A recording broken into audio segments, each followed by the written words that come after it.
بعض علماء کا خیال یہ بھی ہے کہ واقعی گوشت پوست کا زندہ بچڑا بن گیا تھا، اس لیے گائے کی طرح آواز نکالتا تھا۔ بعض کہتے ہیں کہ ہوا اس کے دبر میں داخل ہو کر اس کے منہ سے نکلتی تھی تو اس قسم کی آواز پیدا ہوتی جیسے زندہ بچڑے کی آواز ہوتی۔ اس پر وہ لوگ خوش ہو کر اس کے ارد گرد ناچنے لگتے۔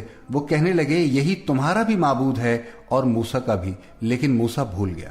یعنی موسیٰ علیہ السلام کو یاد نہیں رہا کہ معبود تو ہمارے پاس ہے اور وہ اسے کہیں اور ڈھونڈتا پھرتا ہے۔ اللہ تعالیٰ کی ذات اقدس سامعین گرامی ان فضول باتوں سے بہت بلند تر ہے۔ وہ مقدس اسماء اور صفات سے متصف ہے، اس کی نعمتیں بے شمار اور بے حد اور بے حساب ہیں۔ اللہ تعالیٰ نے ان کی توہم پرستی کی تردید فرماتے ہوئے ایک بے زبان جانور یا ایک شیطانی شعبدے کو معبود قرار دینے کی حماقت کی تردید کرتے ہوئے فرمایا، کیا یہ گمراہ لوگ یہ بھی نہیں دیکھتے کہ وہ تو ان کی بات کا جواب بھی نہیں دے سکتا اور نہ ان کے کسی برے بھلے کا اختیار رکھتا ہے۔ اور پھر مزید فرمایا، کیا انہوں نے یہ نہ دیکھا کہ وہ ان سے بات نہیں کرتا اور نہ ان کو کوئی راہ بتلاتا تھا؟ انہوں نے اس کو معبود قرار دیا اور بڑی بے انصافی کا کام کیا۔ یعنی یہ حیوانی مجسمہ نہ بات چیت کر سکتا تھا، نہ نفع نقصان کا اختیار رکھتا تھا، نہ کسی معاملے میں ان کی رہنمائی کر سکتا تھا۔ اس کی پوجا اپنی جان پر ظلم کے مترادف تھی، جبکہ انہیں معلوم تھا کہ جہالت اور گمراہی کا یہ کام بالکل غلط ہے۔ اور جب وہ نادم ہوئے اور معلوم ہوا کہ وہ لوگ واقعی گمراہی میں پڑ گئے تو کہنے لگے، اگر رب ہم پر رحم نہ کرے اور ہمارے گناہ معاف نہ کرے تو ہم بالکل گئے گزرے ہو جائیں گے۔ جب حضرت موسیٰ علیہ السلام نے واپس آ کر انہیں بچڑے کی پوجا میں مشغول دیکھا تو وہ تختیاں نیچے پھینک دی جن پر تورات لکھی تھی۔ بائبل میں لکھا ہے کہ موسیٰ علیہ السلام نے غصے میں آ کر وہ تختیاں زمین پر پٹک کر توڑ ڈالی۔ بعد میں اللہ تعالیٰ نے ان کے بدلے اور تختیاں دی۔ قرآن مجید کے الفاظ سے اس بات کی تائید نہیں ہوتی، بلکہ یہ معلوم ہوتا ہے کہ حضرت موسیٰ علیہ السلام نے تختیاں زمین پر ڈال دی تھی۔ بائبل میں ان تختیوں کی تعداد صرف 2 تھی اور قرآن مجید کے الفاظ سے معلوم ہوتا ہے کہ یہ تعداد کئی تختیوں پر مشتمل تھی۔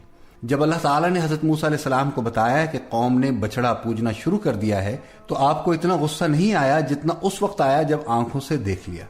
حدیث نبوی ہے، سنی ہوئی خبر آنکھوں سے دیکھنے کی طرح نہیں ہوتی۔ اور اس کے بعد جب حضرت موسیٰ علیہ السلام نے ان سے باز پرس کی تو انہوں نے ایک عذر پیش کیا جو درست نہیں تھا۔ کہنے لگے کہ ہم پر قوم کے زیورات کے جو بوجھ لاد دیے گئے تھے انہیں ہم نے ڈال دیا، اور اس طرح سامری نے بھی ڈال دیا۔ انہوں نے فرعونیوں کے زیورات کو اپنے قبضے میں رکھنے میں حرج محسوس کیا، حالانکہ وہ دشمنوں سے حاصل ہونے والا مال تھا جسے لینے کا حکم اللہ تعالیٰ نے انہیں دیا تھا، لیکن جہالت اور بے عقلی کی وجہ سے انہیں بچھڑے کا مجسمہ پوجنے میں کوئی حرج محسوس نہ ہوا، جو محض ایک بے روح جسم تھا، لیکن اس میں سے رامبھنے کی آواز آتی تھی۔ پھر آپ اپنے بھائی حضرت ہارون علیہ السلام کی طرف متوجہ ہوئے اور فرمایا، اے ہارون، انہیں گمراہ ہوتے دیکھتے ہوئے تجھے کس چیز نے روکا تھا کہ تم میرے پیچھے نہ آیا؟ یعنی آپ کو چاہیے تھا کہ میرے پاس طور پر آ کر ان کی اس غلط روی کی اطلاع دیتے۔ انہوں نے عرض کیا، مجھے تو صرف یہ خیال دامنگیر ہوا کہ کہیں آپ یہ نہ کہیں کہ تو نے بنی اسرائیل میں تفرقہ ڈال دیا، یعنی آپ انہیں چھوڑ کر میرے پاس آ گئے حالانکہ میں آپ کو اپنا نائب بنا کر آیا تھا۔ حضرت موسیٰ علیہ السلام نے فرمایا، اے میرے رب، میری اور میرے بھائی کی خطا معاف فرما اور ہم دونوں کو اپنی رحمت میں داخل فرما لے، اور تو سب رحم کرنے والوں سے زیادہ رحم کرنے والا ہے۔ حضرت موسیٰ علیہ السلام نے حضرت ہارون علیہ السلام کو بھی دعا میں شامل کیا کیونکہ انہوں نے لوگوں کو اس جرم عظیم سے سختی کے ساتھ منع کیا تھا۔ اور ارشاد باری تعالیٰ ہے، اور ہارون نے اس سے پہلے ان سے کہہ دیا تھا کہ اے میری قوم، اس بچڑے سے تو صرف تمہاری آزمائش کی گئی ہے، یعنی اللہ کی تقدیر سے یہ واقعہ پیش آیا ہے اور تمہیں آزمانے کو اس نے اس بچڑے میں آواز پیدا کر دی۔ تمہارا حقیقی پروردگار تو رحمان ہی ہے، یہ بچڑا نہیں۔ سامعین گرامی، بعض علماء اکرام بیان کرتے ہیں کہ اللہ تعالیٰ کا یہ فرمان کہ ہم افطرا پردازوں کو ایسی ہی سزا دیا کرتے ہیں، قیامت تک آنے والے ہر بدعتی کے لیے اللہ کا قانون ہے۔ اور پھر اللہ تعالیٰ نے اپنے حلم اور مخلوق پر رحم اور احسان کا ذکر کرتے ہوئے بیان فرمایا کہ جو بندہ توبہ کرے اللہ تعالیٰ اس کی توبہ قبول فرما لیتا ہے۔ چنانچہ ارشاد ہے، اور جن لوگوں نے گناہ کے کام کیے پھر وہ ان کے بعد توبہ کر لیں اور ایمان لے آئیں تو تمہارا رب اس توبہ کے بعد گناہ معاف کر دینے والا اور رحم کرنے والا ہے۔ لیکن اللہ تعالیٰ نے بچڑا پوجنے والوں کی توبہ قبول نہیں کی جب تک انہیں سزا کے طور پر قتل نہیں کیا، جیسے ارشاد باری تعالیٰ ہے، جب موسیٰ نے اپنی قوم سے کہا اے میری قوم، بچھڑے کو معبود بنا کر تم نے اپنی جانوں پر ظلم کیا، اب تم اپنے پیدا کرنے والے کی طرف رجوع کرو، اپنے کو آپس میں قتل کرو، تمہاری بہتری اللہ کے نزدیک اسی میں ہے۔ پھر اس نے تمہاری توبہ قبول کر لی، وہ توبہ قبول کرنے والا اور رحم کرنے والا ہے۔ بعض حضرات نے فرمایا کہ ایک دن جن لوگوں نے بچڑے کی پوجا نہیں کی تھی، انہوں نے اللہ کے حکم سے ہاتھوں میں تلواریں لے لی اور اللہ نے ان پر دھند بھیج دی تاکہ قریبی رشتہ دار اپنے رشتہ داروں کو نہ پہچان سکیں۔ پھر انہوں نے حملہ کر کے ان سب کو قتل کر دیا۔ کہتے ہیں انہوں نے اس صبح 70,000 افراد قتل کیے۔ ارشاد باری تعالیٰ ہے، اور جب موسیٰ کا غصہ فروغ ہوا تو ان تختیوں کو اٹھایا اور ان کے مضامین میں ان لوگوں کے لیے جو اپنے رب سے ڈرتے تھے ہدایت اور رحمت تھی۔ موسیٰ علیہ السلام اپنی قوم کے 70 علماء کے ساتھ کوہ طور پر قوم کی گوسالہ پرستی سے توبہ کے لیے حاضر ہوتے ہیں، جہاں وہ ایک اور آزمائش کا سامنا کرتے ہیں۔ ارشاد باری تعالیٰ ہے، اور موسیٰ نے اس میعاد پر جو ہم نے مقرر کی تھی اپنی قوم کے 70 آدمی منتخب کر کے کوہ طور پر حاضر کیے۔ جب ان کو زلزلے نے پکڑا تو موسیٰ نے کہا اے پروردگار، اگر تو چاہتا تو ان کو اور مجھ کو پہلے ہی ہلاک کر دیتا۔ کیا تو اسی فعل کی سزا میں جو ہم میں سے بے عقل لوگوں نے کیا ہے ہمیں ہلاک کرے گا؟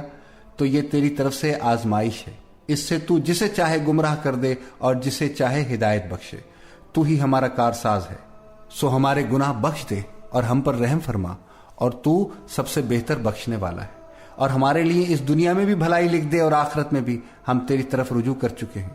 فرمایا کہ جو میرا عذاب ہے اسے تو جس پر چاہتا ہوں نازل کرتا ہوں، اور جو میری رحمت ہے وہ ہر چیز پر محیط ہے۔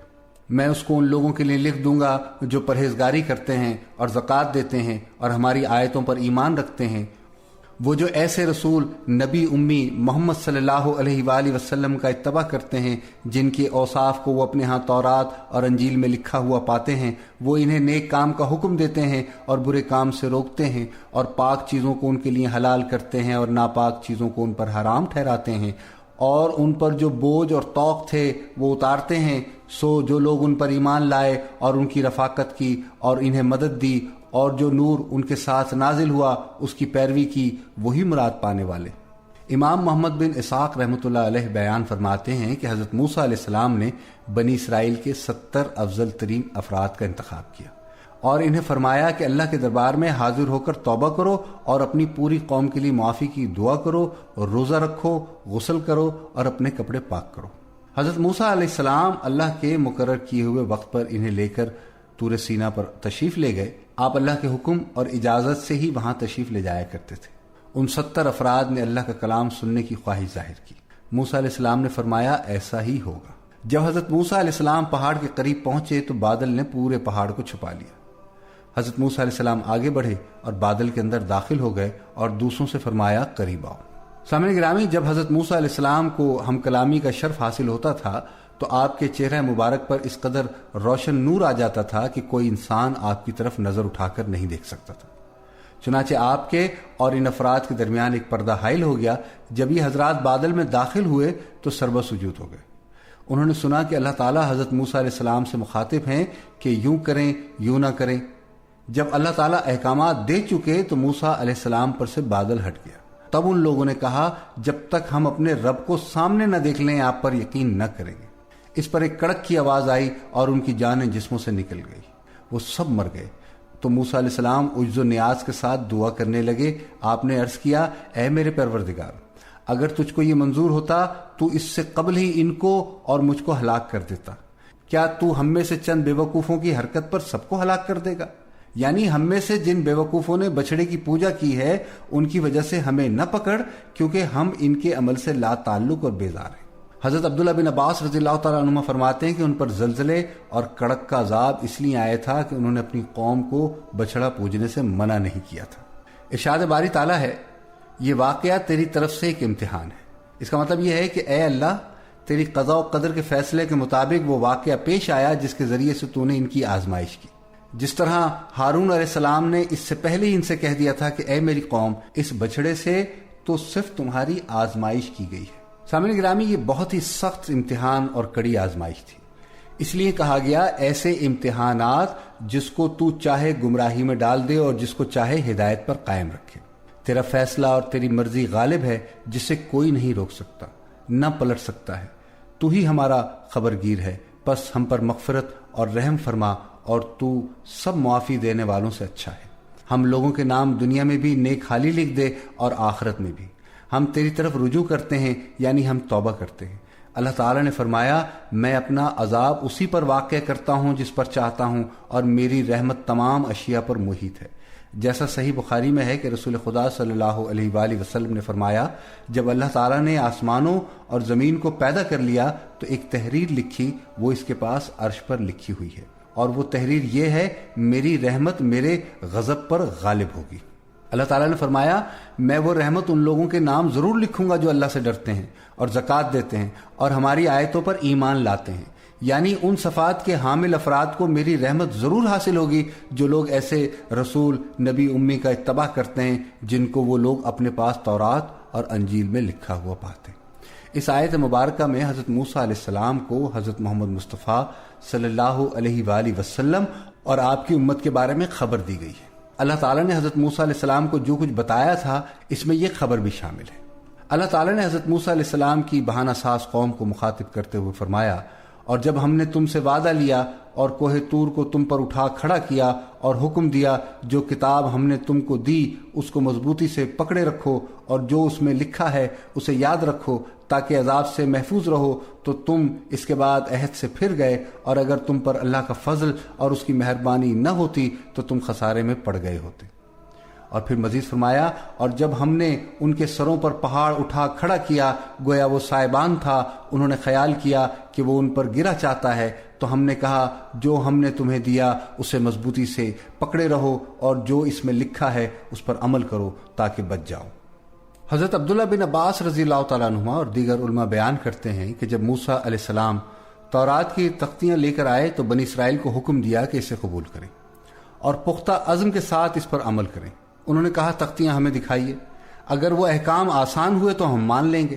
تو موسیٰ علیہ السلام نے فرمایا، بلکہ تمام کو قبول کرو. دونوں طرف سے کئی بار یہ بات کہی گئی.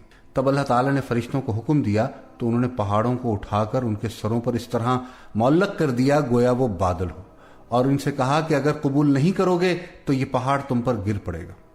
تب انہوں نے قبول کیا. انہیں سجدہ کرنے کا حکم دیا تو انہوں نے اس طرح سجدہ کیا کہ کنکھیوں سے پہاڑ کی طرف بھی دیکھتے رہتے. یہودیوں میں اب بھی اسی طرح سجدہ کرنے کا رواج باقی ہے. وہ کہتے ہیں کہ کوئی سجدہ اس سجدے سے عظیم نہیں ہو سکتا جس کے ذریعے سے ہم سے عذاب ٹل گیا.